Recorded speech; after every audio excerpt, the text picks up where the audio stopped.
வாழ்க வையகம், வாழ்க வையகம், வாழ்க வளமுடன். அருள் தந்தை வேதாத்ரி மகர்ஷி அவர்களின் நாள் ஒரு நற்சிந்தனை.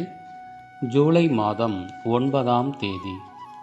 தலைப்பு: குடும்ப நல வாழ்த்து.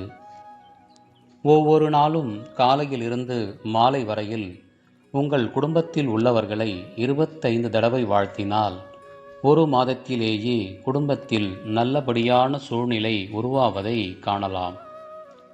வாழ்த்தும் போது தெய்வீக நிலையில், அமைதி நிலையில் இருந்து கொண்டு வாழ்த்த வேண்டும். இந்த முறையில் வாழ்த்தின் மூலம் உலகத்தையே மாற்றி அமைத்து விடலாம். நமக்கு தீமை செய்தவரையும் ஏன் வாழ்த்த வேண்டும் என்றால், அவர் அறியாமையினாலேதான் அவ்வாறு செய்தார். நம்முடைய கர்மச் சுமையின் விளைவு அவரை தீமை செய்ய இயக்கியது. எனவே அவர் செய்தார். அவருக்கு உள்ளாக இயங்கிக் கொண்டிருப்பதும் எல்லாம் வல்ல முழுமுதற் பொருளே.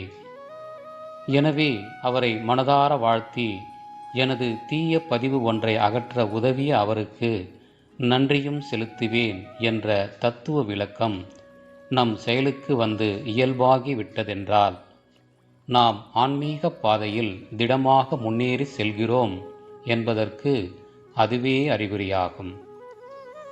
அருள் தந்தை அவர்கள்.